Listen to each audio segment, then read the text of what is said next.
The frozen wind cut through Clara Hartwell's thin nightdress like 1,000 tiny knives as her bare feet crunched through the knee-deep snow, each step sending sharp stabs of pain up her legs that she forced herself to ignore because her sister was dying and there was no one else to fetch help.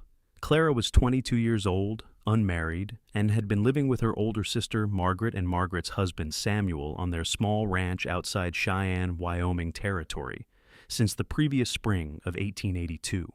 It was now January of 1883, and the winter had been particularly brutal this year. Margaret had gone into labor 3 hours ago, but something had gone terribly wrong. The baby would not come, and Margaret's screams had turned into weak whimpers that frightened Clara more than any sound she had ever heard. Samuel had taken their only horse 2 days prior to ride to town for supplies, and had not yet returned, likely trapped by the blizzard that had swept through yesterday evening. The midwife, Mrs. Harriet Jensen, lived 4 miles down the valley in a small cabin near Crow Creek. 4 miles might as well have been 40 in this weather, but Clara had no choice. She had rushed out of the house so quickly that she had forgotten her boots by the door, forgotten her coat, forgotten everything except the desperate need to get help before her sister bled to death on the kitchen table they had converted into a makeshift birthing bed. Her feet had gone numb after the first mile. That was a mercy, actually, because now she could not feel the ice crystals cutting into her soles, or the way her toes had surely turned blue beneath the snow that caked up to her ankles with every labored step forward. The night was impossibly dark, with heavy clouds obscuring whatever moonlight might have guided her way. She knew this path only because she had walked it a dozen times in better weather, visiting Mrs. Jensen for tea and conversation, and lessons in healing herbs that Clara had hoped might prove useful someday. She had never imagined it would be like this. Clara stumbled over a buried rock and fell forward into the snow, her hands plunging through the icy crust. For a moment, she wanted to stay there, to let the cold take her, to stop fighting against the impossible weight of the wind and the snow and her own exhaustion. But then she thought of Margaret's face, pale as death, and the way her sister had gripped her hand and whispered, "Please, Clara, please do not let my baby die." So Clara pushed herself up and kept walking. She did not hear the horse until it was nearly upon her. The sound of hoofbeats was muffled by the snow, and her ears were ringing from the cold. But suddenly there was a massive shape looming out of the darkness, and Clara's heart seized with terror before she realized it was a rider pulling his mount to a stop just a few feet away. "Good God," a man's voice said, rough with shock. "What in blazes are you doing out here?" Clara looked up at him, squinting through the darkness and the snow that clung to her eyelashes. She could make out only the vague shape of him, tall and broad-shouldered atop a dark horse, wrapped in what looked like a heavy coat and wearing a wide-brimmed hat that shed snow like a roof. "My sister," Clara managed through chattering teeth. "She is having a baby. Something is wrong. I need to get to Mrs. Jensen's cabin. Please, I need to get help." The man swung down from his saddle immediately, landing in the snow with a heavy thud. Now that he was closer, Clara could see more of him in the faint light that somehow penetrated the clouds. He was young, perhaps 25 or 26, with a strong jaw and eyes that looked dark in the shadows. Ice crystals clung to the bandana he had wrapped around his lower face. "Mrs. Jensen, the midwife?" he asked quickly. "Yes, she lives near Crow Creek, about 3 miles that direction." Clara pointed with a shaking hand. The cowboy looked down at Clara's feet, and even in the darkness, she saw his expression change to something like horror. "You are barefoot," he said, and it was not a question but a statement of disbelief. "I forgot," Clara said, and her voice broke. "I just ran. I did not think. Margaret was screaming, and there was so much blood, and Samuel took the horse, and I just ran." The cowboy did not waste time with more questions. He bent down and began unlacing his boots, working quickly despite the cold that must have made his fingers stiff.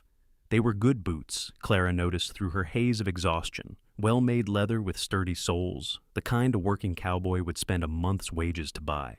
"You cannot give me your boots," Clara protested weakly. "You will freeze." "I have got a horse and a blanket, and I will be riding hard," the man said. "You will not make it another mile like this. Your feet are already half frozen." He pulled off the second boot and then, without ceremony, peeled off his thick wool socks as well. "Put these on first. They will help." Clara's frozen fingers fumbled with the socks, and the cowboy, seeing her struggle, knelt in the snow, and helped her pull them onto her feet. The wool was still warm from his body heat, and Clara nearly wept at the sensation of that warmth against her numb skin. Then he helped her push her feet into his boots. They were far too large, but he pulled the laces tight, and they stayed on well enough. "Where is your sister?" he asked as he worked.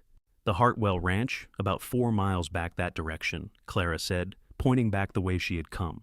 "The house with the red door and the broken windmill." The cowboy nodded. He stood and grabbed his horse's reins, then surprised Clara by boosting himself back into the saddle in his stocking feet. "I am riding to get Mrs. Jensen right now," he said. "I know where Crow Creek is. You need to turn around and get back to your sister. Can you make it?" Clara nodded, even though she was not entirely sure.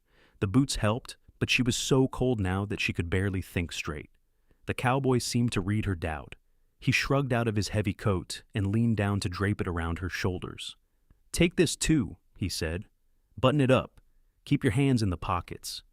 "You will freeze," Clara said again, but she was already pulling the coat tight around herself, and the warmth of it was so incredible that she felt tears freezing on her cheeks. "I will ride fast," the cowboy said. He looked at her for a long moment, and even through the darkness and the snow, Clara felt the intensity of his gaze. "What is your name?" "Clara Hartwell," she managed. "I am going to get help to you, Miss Hartwell," he said. "I promise you that. Now turn around and get back to your sister. We will be there as fast as we can." Then he wheeled his horse around and kicked it into a gallop, disappearing into the swirling snow before Clara could even think to ask his name. Clara stood there for a moment, wrapped in a stranger's coat and standing in a stranger's boots, watching the darkness swallow him up. Then she turned and began walking back the way she had come, moving faster now that her feet were protected and her body was warming slightly beneath the heavy coat. The walk back seemed to take forever, and no time at all. Clara's mind kept drifting, slipping away into strange half-dreams, where she was warm and safe, and Margaret was laughing in the kitchen while a baby cooed in her arms. But then she would stumble over something hidden in the snow and snap back to the present, to the cold and the dark and the desperate fear that she would return to find Margaret already gone. But when she finally pushed through the door of the ranch house, she found Margaret exactly as she had left her, lying on the kitchen table with blankets piled around her, conscious but barely, her face the color of old parchment. "Did you get her?" Margaret whispered.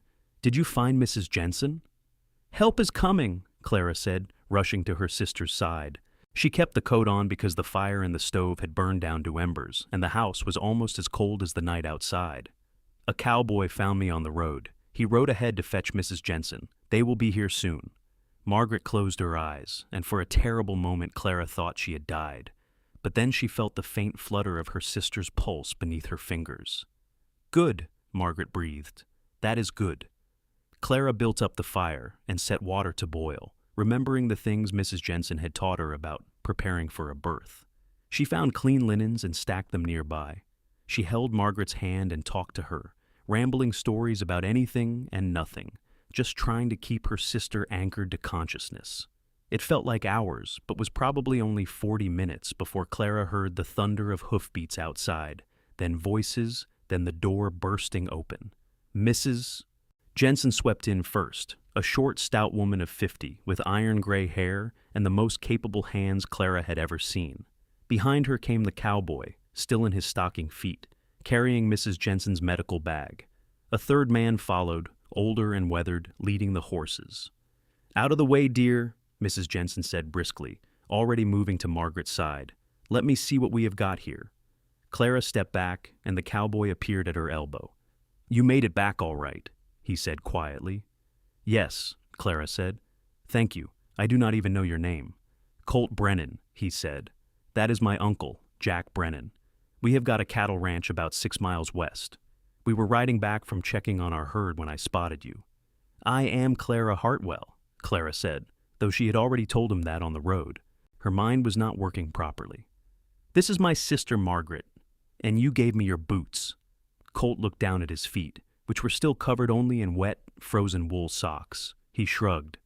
"They look better on you anyway," he said, and there was the ghost of a smile in his voice, despite the grim situation. Mrs. Jensen was examining Margaret now, her hands moving with practiced efficiency. "The baby is turned wrong," she announced after a moment, "but I can fix this. I need complete silence and both of you men out of this room immediately. Clara, you stay here. I need your help." Jack Brennan was already heading for the door, but Colt hesitated. He looked at Clara, and there was something in his eyes that she could not quite read. Concern, certainly, but something else too. Something that made her breath catch despite everything else happening around them. "Your sister is going to be all right," he said quietly. "Mrs. Jensen is the best there is." Then he followed his uncle out of the kitchen, and Clara heard them moving into the front room, heard the creak of the floorboards as they settled in to wait. What followed was the longest hour of Clara's life. Mrs. Jensen worked with steady determination, her hands sure and gentle as she manipulated the baby into the right position. Margaret screamed twice, terrible sounds that made Clara's blood run cold. But Mrs. Jensen just kept working, kept murmuring reassurances, kept her attention focused entirely on the task at hand. And then, finally, there was a different sound. A thin, angry wail that was the most beautiful thing Clara had ever heard. "There we are," Mrs. Jensen said with satisfaction. "A healthy baby girl, a bit small, but she has got good lungs." Clara sagged with relief so intense it made her dizzy. She watched as Mrs. Jensen cleaned the baby and wrapped her in a blanket, then placed her in Margaret's arms. Her sister was crying, but these were tears of joy, and the color was already starting to return to her face. "Clara," Margaret whispered, "look at her. She is perfect." The baby was indeed perfect, with a cap of dark hair and tiny fists that waved in the air as she cried. Clara reached out and touched one of those small hands, felt the fingers curl reflexively around her own, and felt something shift in her chest. Mrs. Jensen was cleaning up now, moving with the same brisk efficiency she had shown throughout. "She will need to rest for several days," she told Clara. "Lots of fluids, lots of sleep. The bleeding has stopped, which is good. But she came close. Very close. If you had not gotten to me when you did, we would be having a very different conversation right now." "But she will be all right?" Clara asked. "She will be fine," Mrs. Jensen confirmed. "And so will this little one. Now, I need to finish up here, and then we all need something hot to drink before anyone tries to go anywhere in this weather." Clara nodded and slipped out of the kitchen, leaving Mrs. Jensen to her work. She found Colt and Jack Brennan in the front room. Colt had managed to find an old pair of work boots that must have belonged to Samuel, too small for him and unlaced, but at least protecting his feet from the cold floor. Both men stood when she entered. "Well?" Colt asked, and there was tension in every line of his body. "A girl," Clara said, and she could not keep the smile from her face despite her exhaustion. "Margaret and the baby are both going to be all right." She saw Colt's shoulders drop as the tension drained out of him, saw the relief that washed over his face. "Thank God," he said quietly. Jack Brennan clapped his nephew on the shoulder. "Good thing you spotted her when you did, boy. Another hour and we would have been too late." Clara looked at Colt, really looked at him for the first time in proper light. He was even younger than she had thought, probably not more than 24, with dark brown hair that curled slightly at his collar and eyes that were a striking shade of green. His face was windburned and rough from years of outdoor work, but there was something kind in his expression, something that made Clara's heart do a strange little flip in her chest. "I cannot ever repay you for what you did tonight," Clara said. "You saved my sister's life. You saved the baby's life. I do not have the words to thank you properly." Colt shook his head. "You do not need to thank me, Miss Hartwell. Anyone would have done the same." "But not anyone did," Clara said. "You did. You gave me your boots and your coat and rode through a blizzard to get help. That is not nothing, Mr. Brennan." They stood there looking at each other for a long moment, and Clara felt something pass between them, some recognition or connection that she could not quite name. It felt important somehow, significant in a way that went beyond gratitude or relief. "Mrs. Jensen emerged from the kitchen then, interrupting the moment. "The mother and baby are resting comfortably," she announced. "Now, Clara, I need you to put on water for coffee and find something for these men to eat. They are half frozen, and they have earned a hot meal." Clara realized with a start that she was still wearing Colt's coat and boots. She started to remove the coat, but Colt stopped her with a gesture. "Keep it for now," he said. "You are still shaking." She was shaking, Clara realized. Whether from cold or exhaustion or the aftermath of fear, she could not say. But her hands were trembling as she moved to the stove to build up the fire and put on water for coffee. She found eggs and bacon in the cold box, along with some potatoes that were starting to sprout, but were still good enough to fry. As she cooked, the kitchen filled with warmth and good smells, and Clara felt the terror of the night slowly beginning to drain away, replaced by a bone-deep weariness and a gratitude so profound it made her want to weep. They ate together at the small table in the front room, all four of them, while Margaret slept in the bedroom, with her new daughter tucked safely beside her. Mrs. Jensen told stories about other births she had attended, some funny and some harrowing, and Jack Brennan matched her with tales from his years of ranching.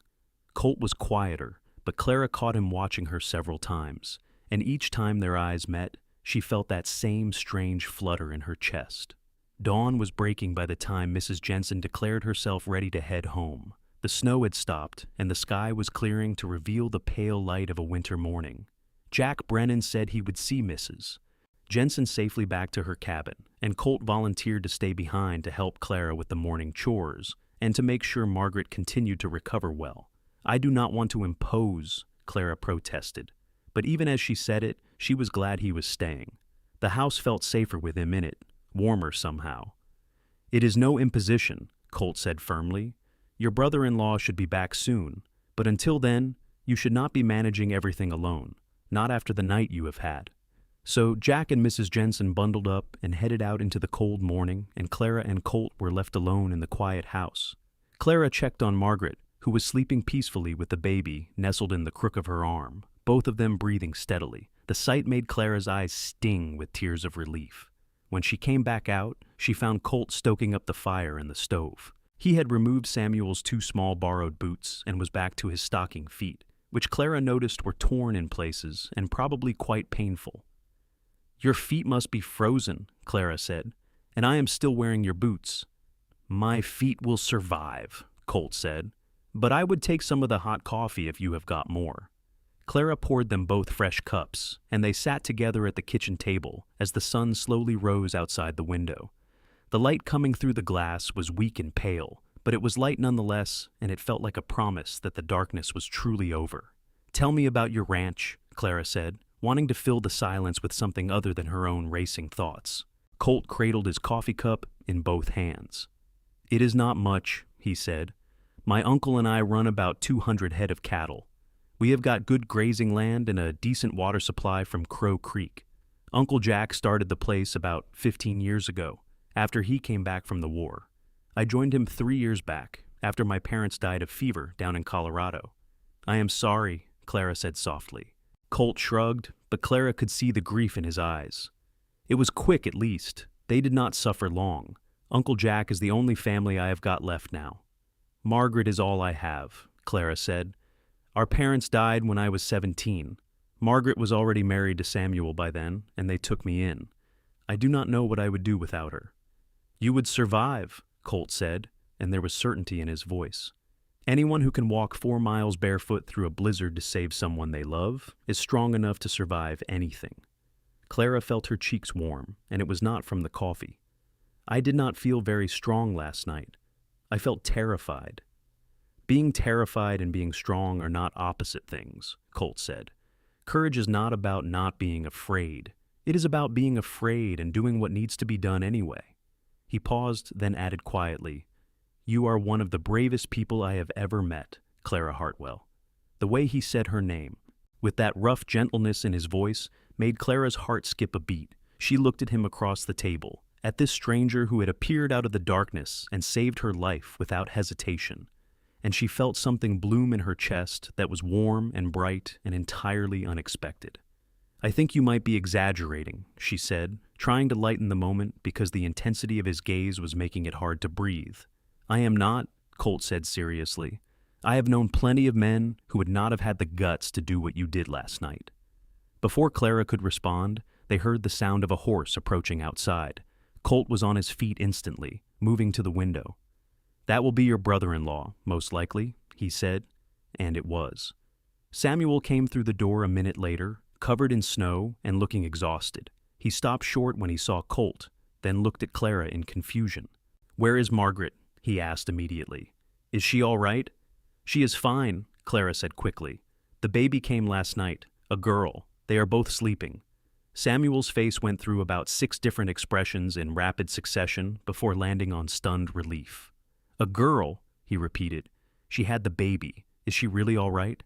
"Mrs. Jensen says she will make a full recovery," Clara confirmed. "But Samuel, there were complications. The baby was turned wrong. If we had not gotten help when we did, we would have lost them both." Samuel sank into a chair, looking like his legs would not hold him anymore. "But they are all right now?" he asked again, as if he needed to hear it multiple times to believe it. "They are perfect," Clara said. "Go see for yourself." Samuel disappeared into the bedroom, and Clara heard his voice, low and choked with emotion, talking to his wife. Colt started gathering his things, preparing to leave. "Wait," Clara said.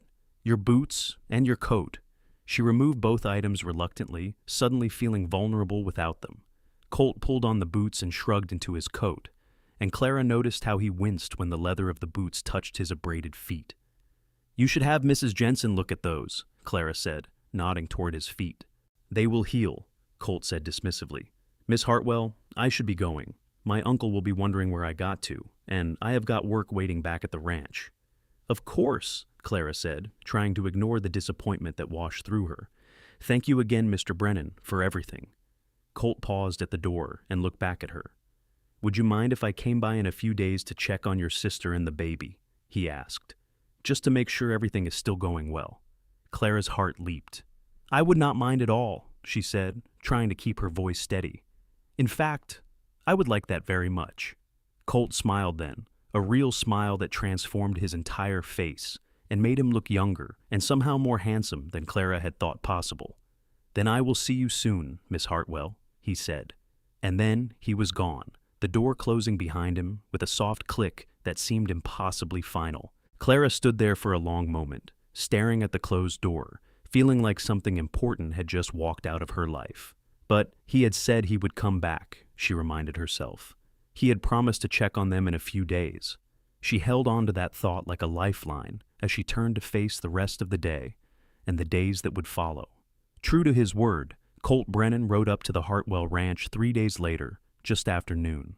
Clara saw him coming from the kitchen window, where she was kneading bread dough, and her heart did a foolish little dance in her chest. She wiped the flour from her hands and checked her reflection in the small mirror by the door, tucking stray hairs back into her bun and pinching her cheeks to bring some color into them.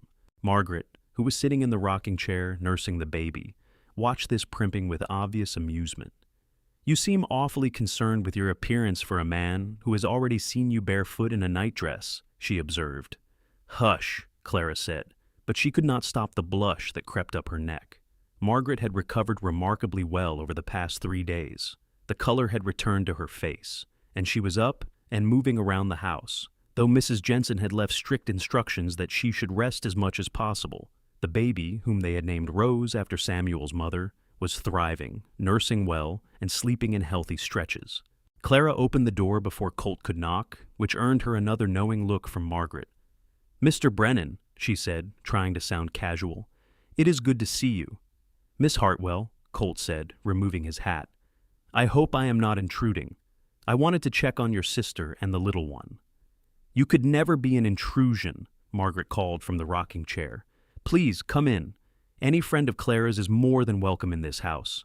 Colt stepped inside, and Clara noticed he was carrying a small wrapped bundle under his arm. He moved to where Margaret sat and looked down at the baby with an expression of wonder. "She is beautiful," he said softly.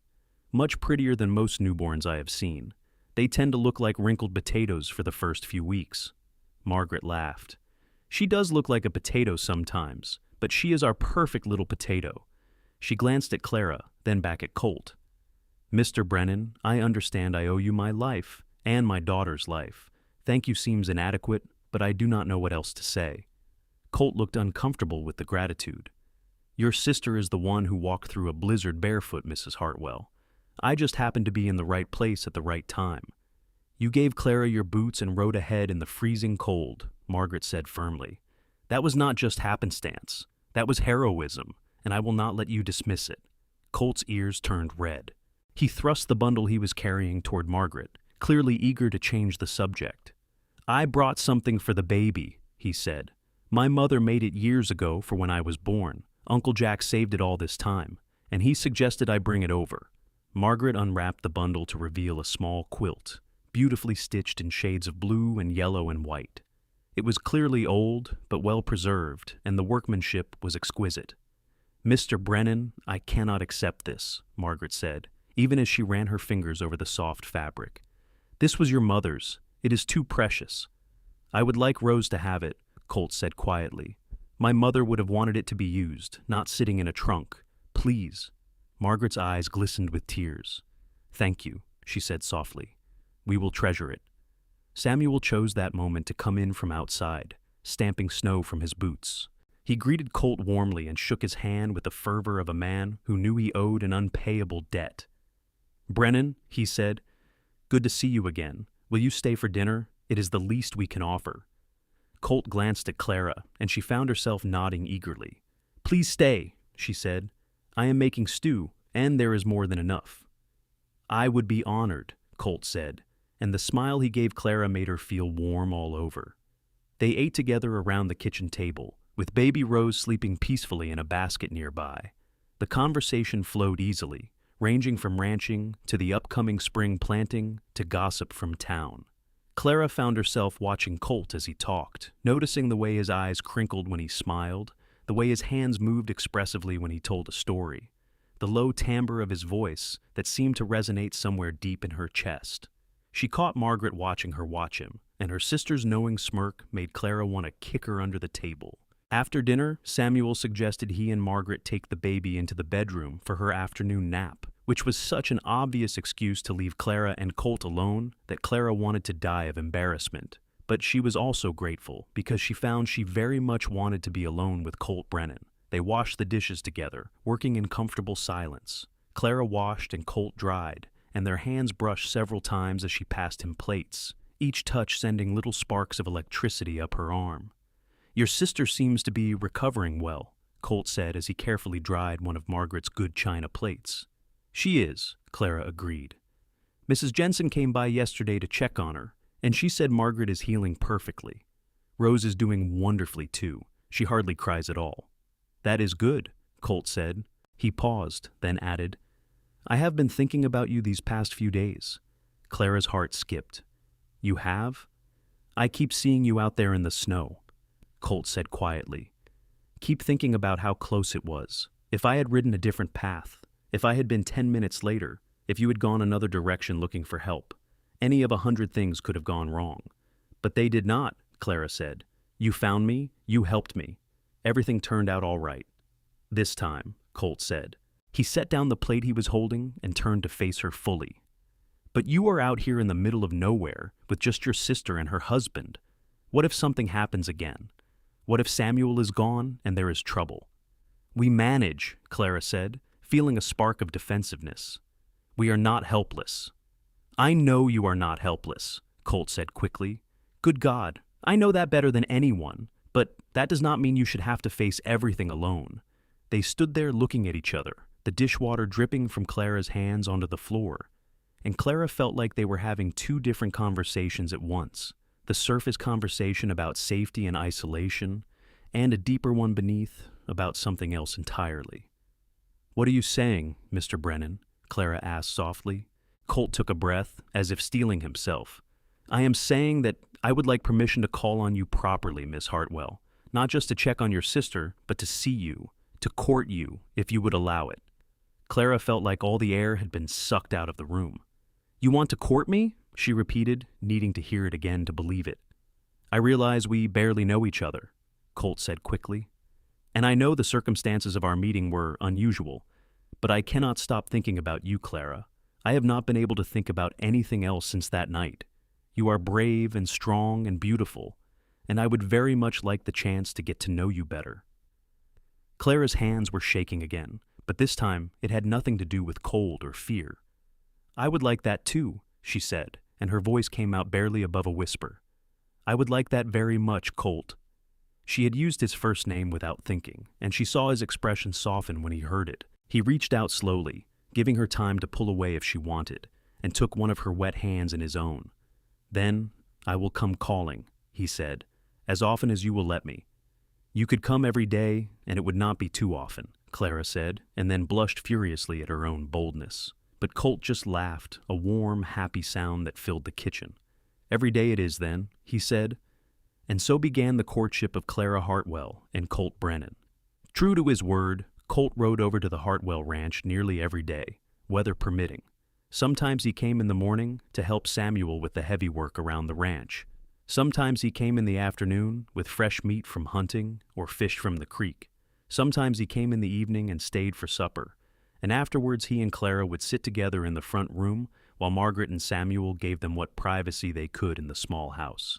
They talked about everything. Colt told Clara about growing up in Colorado, about his memories of his parents, about the dreams he had for expanding his uncle's ranch. Clara told him about her childhood with Margaret, about the year their parents died, about her fear that she would never find a place in the world that was truly her own. "You belong here," Colt said one evening as they sat together on the porch, watching the sun set over the snow-covered prairie. "In Wyoming, I mean. This land suits you." "Does it?" Clara asked. "I have only been here less than a year." "Some people belong to a place in their bones," Colt said. "It is not about time, it is about fit. And you fit here, Clara. I knew it the moment I saw you fighting your way through that storm." Clara leaned into his shoulder, and Colt wrapped his arm around her, pulling her close. They sat like that in silence for a while, watching the sky turn from gold to pink to purple. "Colt," Clara said eventually, "what are we doing?" "What do you mean?" he asked. "I mean, where is this going?" Clara turned to look at him. "You come here every day. We talk. We spend time together. But we have never spoken about what happens next, about what we are to each other." Colt's arm tightened around her. "What do you want to happen next?" Clara took a breath. "I want you to keep coming here every day. I want to keep talking to you and spending time with you. I want more of this, whatever this is." "This is me falling in love with you," Colt said quietly. "That is what this is, Clara." Clara's breath caught. "You love me?" "I am falling in love with you," Colt corrected. "I cannot pinpoint exactly when it started. Maybe it was when I first saw you in the snow, so determined and fierce. Maybe it was when you argued with me about taking my boots because you were worried I would freeze. Maybe it was the first time you smiled at me.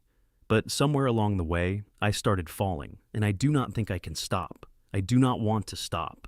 "Good," Clara whispered, "because I am falling too." Colt cupped her face in his hands, his callous thumbs brushing against her cheekbones.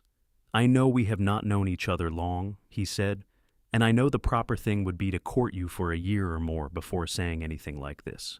But, Clara, I want to marry you. I want to build a life with you. I want to wake up next to you every morning and fall asleep with you every night. I want to have children with you and grow old with you and face whatever comes together." "Yes," Clara said, and she was crying now, happy tears that spilled down her cheeks. "Yes to all of it. Yes to everything." Colt kissed her then, soft and gentle at first, then deeper as Clara wrapped her arms around his neck and kissed him back with all the emotion that had been building in her chest over the past weeks. It was her first kiss, and it felt like coming home, like finding something she had been searching for her entire life without knowing it. When they finally pulled apart, both breathing hard, Colt rested his forehead against hers. "I do not have a ring yet," he said, "but I will get you one. I will get you the prettiest ring in Cheyenne." "I do not need a ring," Clara said. "I just need you." But Colt insisted, and 3 days later he presented her with a simple gold band set with a small but perfect diamond. It had belonged to his mother, he explained, another treasure Uncle Jack had been saving. Clara cried when he slipped it onto her finger, and she swore she would never take it off. They were married 6 weeks later, on a cold but clear day in late February of 1883. The ceremony was held in the small church in Cheyenne, with Margaret and Samuel and baby Rose in attendance, along with Uncle Jack and Mrs. Jensen and a handful of other friends and neighbors. Clara wore a simple dress of cream-colored wool that Margaret had helped her sew, and she carried a bouquet of dried flowers because nothing was blooming yet in the frozen landscape. But to Clara, it was the most beautiful wedding in the world because at the end of it, she got to walk out of that church as Mrs. Colt Brennan, with her husband's hand clasped firmly in her own. They moved into the ranch house with Uncle Jack, who welcomed Clara with genuine warmth and immediately began treating her like the daughter he had never had. The house was small and rough, just 3 rooms and a loft, but Clara set about making it a home with the same determination she had shown walking through that blizzard months before. She learned to cook the hearty meals that working ranchmen needed. She learned to preserve meat and vegetables for the long winters. She learned to tend the chickens and milk the cow and manage the 100 small tasks that kept a ranch running. And she learned the rhythms of life with Colt, the easy intimacy of sharing space and meals and a bed with the man she loved. Their first spring together was beautiful and brutal in equal measure. The snow melted to reveal a landscape of startling beauty, all rolling hills and wide sky and endless prairie grass. But spring in Wyoming also meant calving season, and both Colt and Uncle Jack worked from dawn until long past dark, making sure the new calves were born healthy and protecting them from predators. Clara worked right alongside them, learning to recognize the signs of a difficult birth, learning how to assist when a calf needed help coming into the world. It was hard, exhausting work, but there was something deeply satisfying about it too. She was building something here, creating a life that mattered. In May, Clara realized she had not had her monthly courses in nearly 2 months. She confided in Margaret first, riding over to visit her sister and niece one afternoon, while Colt was out checking fences. "I think I might be pregnant," Clara said, speaking the words out loud for the first time. Margaret squealed with delight and pulled Clara into a fierce hug. "Oh, Clara! A baby! Does Colt know?" "Not yet," Clara admitted. "I wanted to be sure first. But Margaret, I am scared. What if something goes wrong, like it did with you?" Margaret took Clara's hands in hers. "Lightning does not strike twice," she said firmly. "And even if something does go wrong, you have got Colt and Uncle Jack and Samuel and me. You have got Mrs. Jensen just a few miles away. You are not alone, Clara. You are never going to be alone again." Clara told Colt that evening after supper. They were sitting outside watching the sunset, something that had become their nightly ritual, and Clara had been working up the courage for hours. "I have something to tell you," she said finally. Colt looked at her, concern immediately flooding his eyes. "What is it? Are you all right?" "I am fine," Clara assured him quickly. "Better than fine, actually. I am going to have a baby, Colt. We are going to have a baby." For a moment, Colt just stared at her, his expression unreadable. Then a smile broke across his face like the sun coming out from behind clouds. "A baby?" he repeated. "Clara, we are going to have a baby?" "In December, I think," Clara said, "if I am counting right." Colt let out a whoop of joy and swept Clara up into his arms, spinning her around despite her laughing protests. When he set her down, he was grinning so wide his face must have hurt. "I am going to be a father," he said, wonder in his voice. "We are going to be parents." "Are you happy?" Clara asked, even though she could see the answer written all over his face. "Happy?" Colt pulled her close and kissed her thoroughly. "Clara, I am the happiest man in Wyoming Territory, maybe the happiest man in the whole country." The pregnancy was easier than Clara had feared, though she was sick in the mornings for the first few months and had to learn to time her chores around the waves of nausea. Colt hovered over her constantly, treating her like she was made of glass, until Clara finally had to tell him firmly that she was pregnant, not dying, and she was perfectly capable of collecting eggs and cooking dinner. But she loved him for his worry, for the way he looked at her like she was the most precious thing in the world, for the way he would rest his hand on her growing belly at night and talk to the baby about the ranch and the horses and all the things they would do together. Summer passed into autumn, and the prairie turned gold and red under the wide Wyoming sky. Clara grew larger and more uncomfortable as the baby inside her grew, but she also felt a deep contentment that she had never known before. She had a home, a family, a purpose. She had love, real and true and lasting. In early December, when the first snow of winter began to fall, Clara went into labor. This time there was no panic, no desperate race through the darkness. Samuel rode calmly to fetch Mrs. Jensen, who arrived at the Brennan Ranch in plenty of time. Margaret came too, bringing Rose, who was now a robust 11-month-old with her mother's dark hair and her father's blue eyes. The labor was long but uncomplicated, and just before dawn on December 8th, Clara gave birth to a healthy baby boy with a shock of dark hair and lungs that could wake the dead.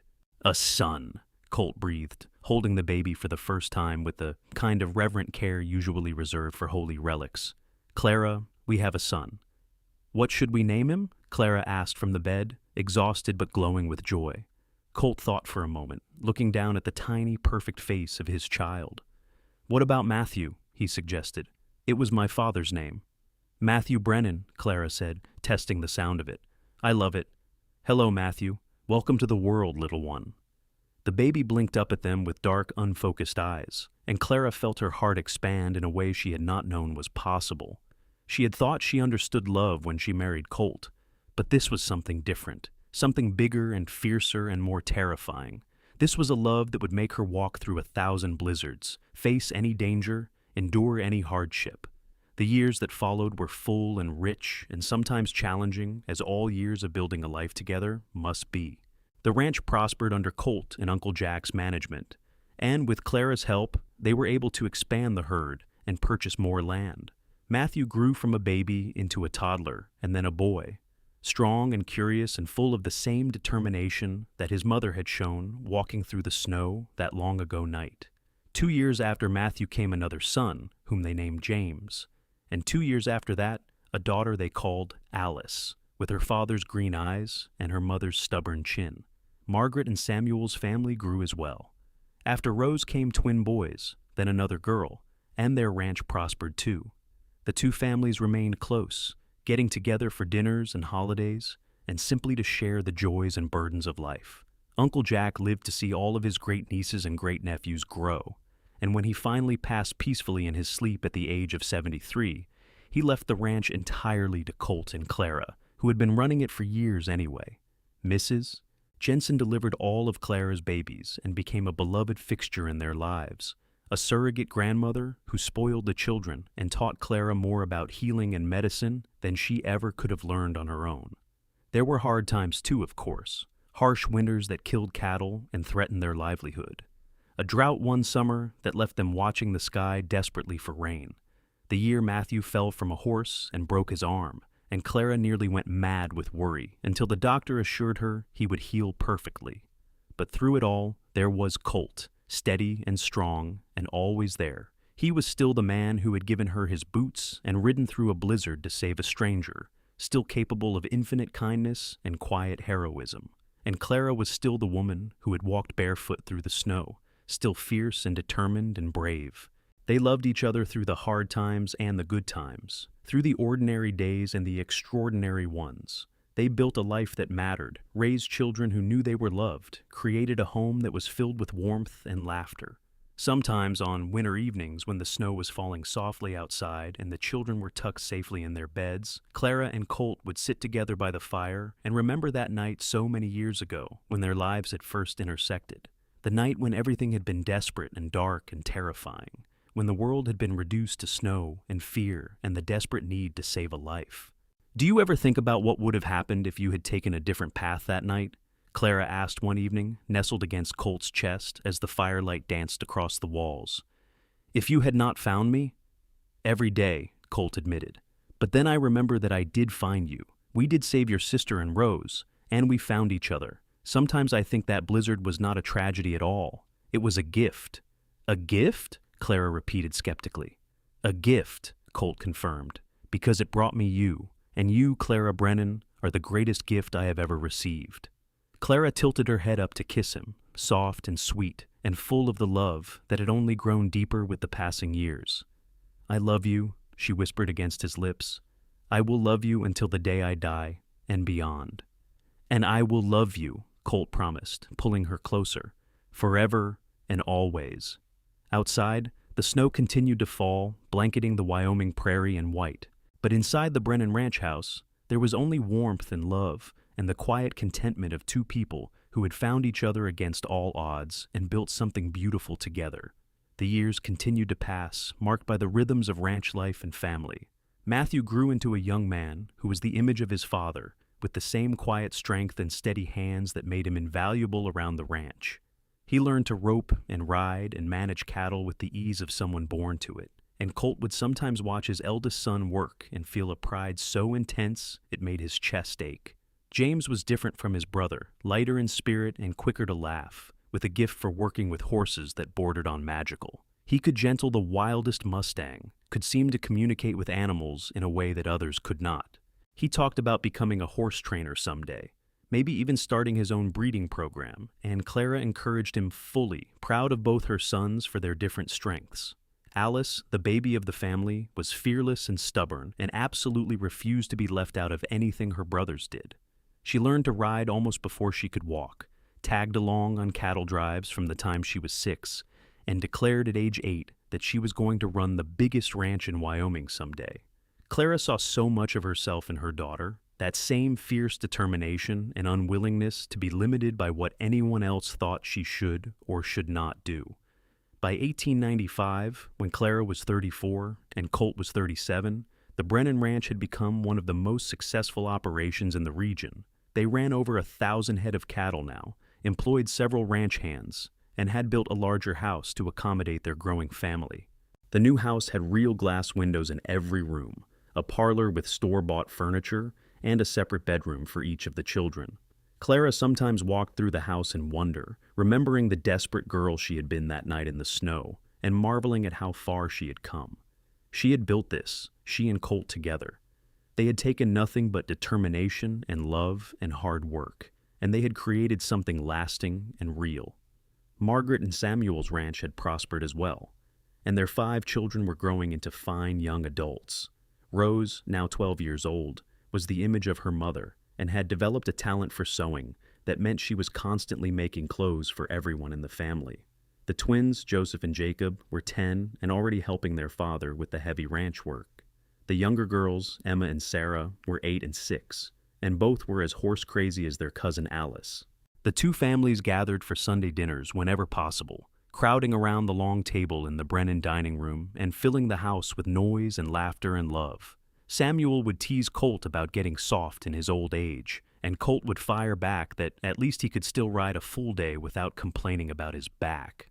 Margaret and Clara would roll their eyes at their husbands' antics and trade stories about their children's latest adventures and misadventures. Sometimes during those dinners, Clara would look around the table at all the faces gathered there and feel overwhelmed with gratitude. All of this, the children, the ranch, the prosperity, the love, had come from that one desperate night.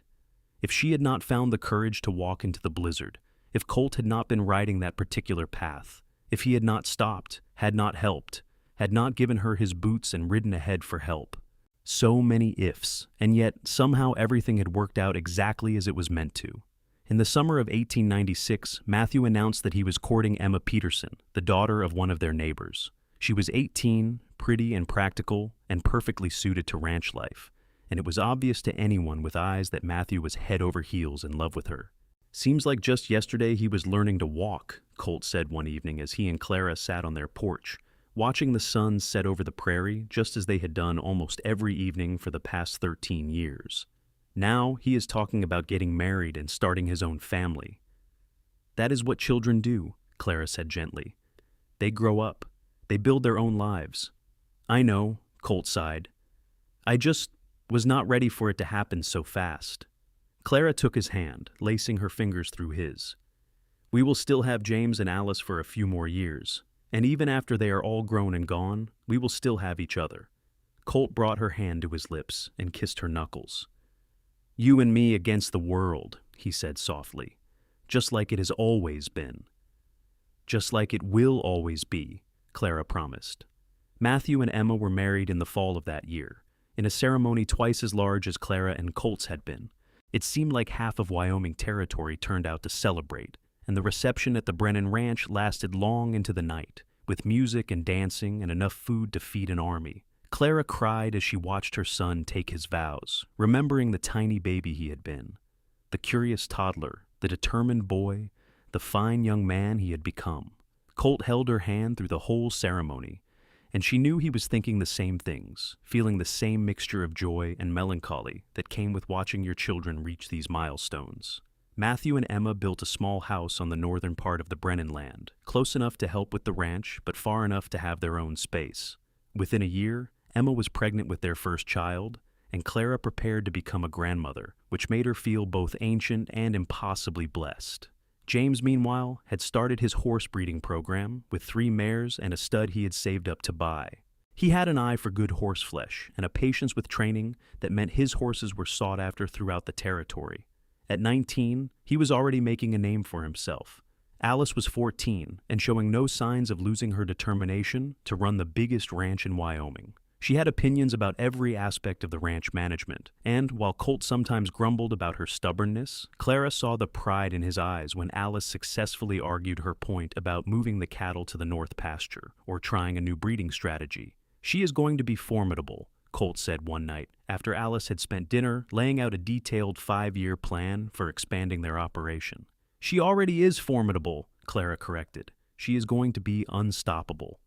In the spring of 1898, Matthew and Emma welcomed their first child, a son they named William. Clara held her grandson for the first time and felt tears streaming down her face, overwhelmed by the realization that this tiny person was part of Matthew, part of her, part of the legacy she and Colt had created together. "Hello, William," she whispered to the sleeping baby.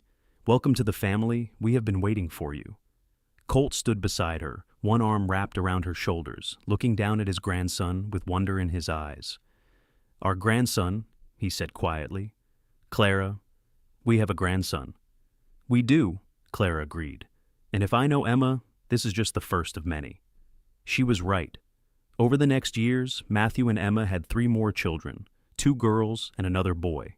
James married a woman named Sarah from town, a schoolteacher with a love of horses that matched his own, and they had twins followed by another son. Even Alice eventually fell in love with a rancher's son from the next county over, married him at 20, and started a family of her own, while still helping to run the Brennan Ranch. Margaret and Samuel became grandparents as well, as their children grew and married and had babies of their own. The 2 women would sit together and marvel at how their families had expanded, how that desperate night in the snow had led to all of this life, all of these people who would never have existed if Clara had not walked into the blizzard and Colt had not stopped to help. The years turned into decades. The 19th century gave way to the 20th. Wyoming became a state. The frontier slowly disappeared. The Wild West transformed into something more settled and civilized. But through it all, the Brennan Ranch endured, growing and changing with the times, but remaining at its heart what it had always been: a home built on love and hard work and determination. Colt's hair turned gray, then white. Lines appeared around Clara's eyes and mouth, marks of a life well lived, of years spent smiling and laughing and facing the world head on. Their hands, once smooth or only work roughened, became gnarled and spotted with age. But when they held hands, sitting on their porch in the evening, watching the sun set over the prairie, they were still the young man who had given his boots to a stranger and the young woman who had walked barefoot through snow to save her sister. "Do you have any regrets?" Clara asked Colt one evening in the summer of 1920. She was 60, he was 62, and they had been married for 37 years. Around them, the ranch buzzed with activity. Matthew's eldest son, William, now 22, was effectively running the day-to-day operations. James's horse breeding program had become one of the most respected in the state. Alice and her husband had expanded into sheep ranching and were doing remarkably well. "Regrets?" Colt repeated, considering the question. "I wish I had more time. I wish I could stay with you forever. But regrets about the life we have lived? Not a single one." "Not even all the hard times?" Clara pressed. "The droughts and the harsh winters, and the year we almost lost everything?"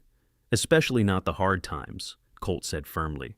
"Those are what made us who we are, Clara. Those are what taught us what we are capable of, and we faced all of them together, which means they were never as hard as they could have been." Clara leaned her head on his shoulder, fitting into the spot that had been made for her, molded over decades of sitting just like this. "I love you, Colt Brennan," she said. "I have loved you since the moment you gave me your boots and rode into that blizzard." "And I love you, Clara Brennan," Colt replied. "I loved you from the moment I saw you walking barefoot through the snow, too stubborn and brave to give up even when any sane person would have." They sat there in comfortable silence as the sun painted the sky in shades of gold and pink and purple, the same colors it had painted the sky on thousands of evenings before and would paint on thousands more after they were gone. The land stretched out before them, beautiful and harsh and endlessly fascinating, the land they had worked and loved and built a life upon. Behind them, in the big house that they had built together, they could hear the sounds of family. William's wife was cooking dinner, and the smell of roasting meat drifted out through the open windows. Children's laughter rang out from somewhere near the barn, probably James's younger kids playing with Alice's. A baby cried, then quieted, soothed by loving hands. This was the legacy they were leaving behind, not just land or cattle or buildings, but family. Love, the knowledge that hard work and determination and kindness mattered. The understanding that sometimes the best things in life came from the worst moments, that crisis could lead to joy, that a chance meeting in a blizzard could change everything. Margaret lived until 1922, passing peacefully in her sleep at the age of 64. Clara grieved for her sister, but she took comfort in knowing that Margaret had lived a full and happy life, had seen her children and grandchildren flourish, had built something lasting with Samuel. At the funeral, Clara stood with Rose, who was now a grown woman of 39, with children of her own, and they remembered together that desperate night when Rose had almost never been born at all. "You saved my life before I even took my first breath," Rose said, hugging Clara tightly. "I have never forgotten that, Aunt Clara. Everything I am, everything I have, exists because you walked through that snow. And because a cowboy stopped to help," Clara added, glancing over at Colt, who stood with Samuel, offering the quiet support that was his gift. "Never forget that part, Rose. Sometimes the help we need comes from the most unexpected places." Samuel followed Margaret just 2 years later, his heart giving out one morning while he was working in the barn. The doctor said it was quick, that he likely did not suffer, but Clara knew her brother-in-law's death left a hole in the world that would never quite be filled. But life continued, as it always did. Seasons changed, children grew, the ranch endured. Clara and Colt grew older, moving a bit slower, needing a bit more help with the day-to-day work, but still present, still active, still very much in love. In the summer of 1925, Clara woke one morning to find Colt still sleeping beside her, but sleeping in a way that made her heart go cold. She knew before she touched him that he was gone, that his heart had simply stopped in the night, that he had slipped away without pain or fear or any warning at all. "No," she whispered, taking his hand, finding it already cool. "No, Colt, please, not yet. We are not finished yet." But, of course, they were finished. They had been given 42 years together, which was more than many people got, more than Clara had any right to expect when she had run out into that blizzard so long ago. They had built a life together, raised a family, created something that would last long after they were both gone. It did not make it hurt any less. The funeral was huge, with people coming from all over Wyoming to pay their respects. Colt had been well loved and respected, known for his fairness and his quiet strength and his willingness to help neighbors in need. Story after story was told of times Colt had helped someone through a hard winter, or lent money when times were tight, or simply been there when someone needed a friend. "He was a good man," Matthew said in his eulogy, his voice rough with grief. "The best man I have ever known. He taught me everything I know about ranching, about being a husband and a father, about being a decent human being, and he loved our mother with a devotion that was absolute and unshakable. They were a team, partners in every sense of the word, and I do not know how she is going to manage without him."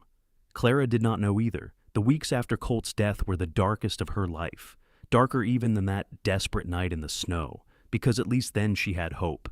Now there was only absence, a Colt-shaped hole in the world that nothing could fill. But slowly, gradually, she found her way forward.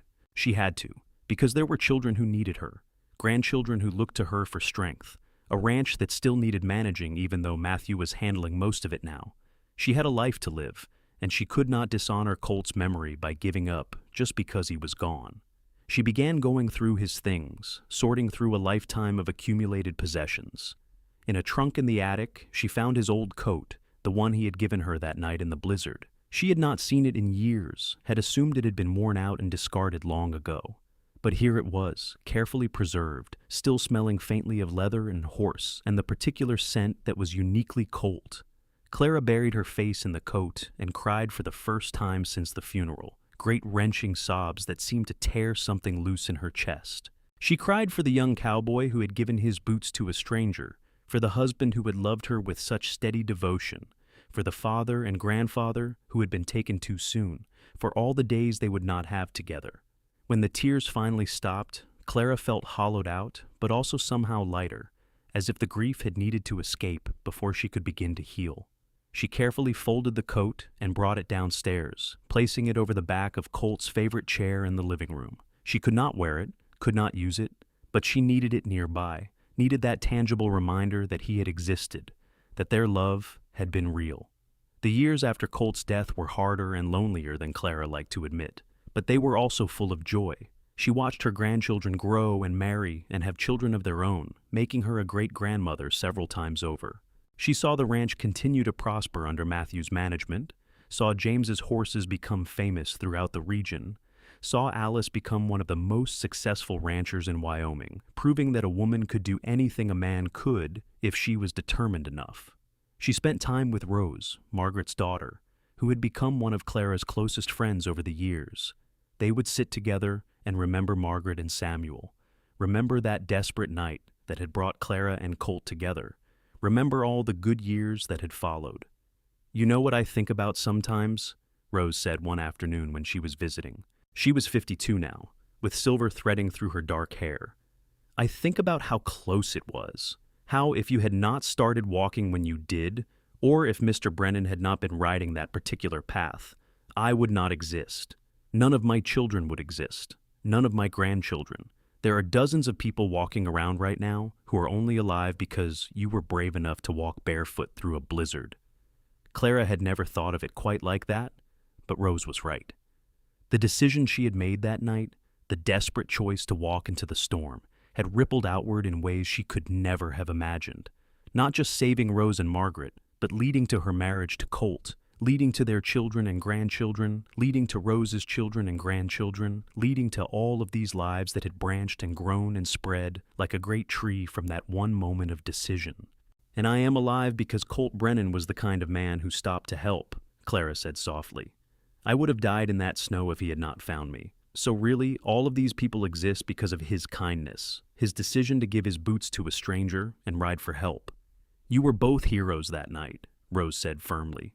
"You both saved lives, including each other's, and you built something beautiful together." Clara smiled, thinking of Colt, of the life they had shared. "We did," she agreed. "We really did."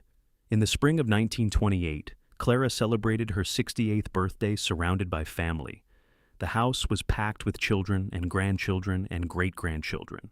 3 generations of Brennans gathered to honor the woman who had started it all. There was a cake and presents and laughter and love, so much love that Clara felt almost overwhelmed by it. That evening, after everyone had gone home and the house was quiet again, Clara sat alone on the porch watching the sun set. She was tired, bone-deep tired in a way that had nothing to do with the day's celebration and everything to do with having lived nearly 7 decades. She closed her eyes and thought of Colt, could almost feel him sitting beside her, his hand warm in hers. She thought of that night in the snow, of the terrified girl she had been, of the brave young man who had stopped to help. She thought of everything that had come after, all the years of love and work and family and life. "I will see you soon," she whispered to the empty air, to the ghost of the man she loved. "Wait for me just a little longer, Colt. I am not quite finished here yet." But in truth, she was nearly finished. Clara knew it with the same certainty she had known that Colt was gone the moment she touched his hand. She could feel her body slowing down, could feel herself beginning to let go of the world. She was not afraid. How could she be afraid when she knew Colt was waiting for her, when she knew she had lived a full and meaningful life, when she could look back on nearly 7 decades and see nothing but love and family and hard work and purpose? Clara passed away peacefully in her sleep on a cold December night in 1928, just days before what would have been her 46th wedding anniversary. She was buried next to Colt in the small cemetery on the ranch, and the funeral was even larger than his had been. It seemed like all of Wyoming came to pay their respects to the woman who had walked barefoot through a blizzard and built a dynasty. Matthew stood at her grave and told the story one more time, the story that had become legend in the family. The desperate midnight walk, the cowboy who gave his boots and rode ahead, the race against time that had saved 2 lives and led to a love that lasted 4 decades and beyond. "She was the bravest person I ever knew," Matthew said, his voice strong despite the tears on his face. "And she taught all of us what courage really means. It is not about being fearless. It is about being terrified and doing what needs to be done anyway. It is about loving people enough to walk through blizzards for them. It is about building something that lasts. The Brennan Ranch continued for generations after Clara's death, passed down from parent to child, growing and changing with the times, but remaining always what it had been at its heart, a testament to love and courage and the power of two people who found each other in the darkness and built something beautiful together. The story of the barefoot woman and the cowboy who gave his boots became family legend, told and retold at gatherings and holidays, a reminder of where they had all come from, of the courage and love that had founded their family.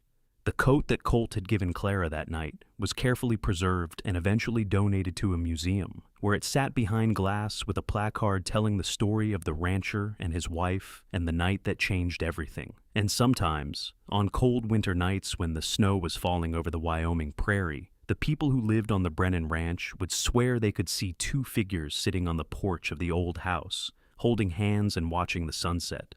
Still together after all these years, still in love, still the brave young woman and the kind young man who had found each other in a blizzard and built a legacy that would last forever. Their love had been forged in snow and desperation, tempered by years of hard work and joy and sorrow, and it had proven unbreakable. It had created a family, a home, a life that mattered, and in the end, that was all anyone could ask for, to be loved deeply, to build something lasting, and to leave the world a little better than they found it. Clara and Colt Brennan had done all of that and more. They had taken one moment of crisis, one chance meeting in the darkness, and they had transformed it into something eternal. Their love story became the foundation upon which generations were built, a reminder that sometimes the most important decisions we make are the ones we make in our darkest moments, when we choose courage over fear, kindness over self-preservation, love over loneliness. And that story, the story of a woman who walked barefoot through snow and the cowboy who gave her his boots and rode ahead to save a life, lived on long after they were both gone, inspiring their descendants to be brave, to be kind, to love deeply and build courageously, to face whatever storms came their way with the same determination that Clara had shown that long ago winter night. It was a story worth telling, a love worth remembering, a life worth celebrating.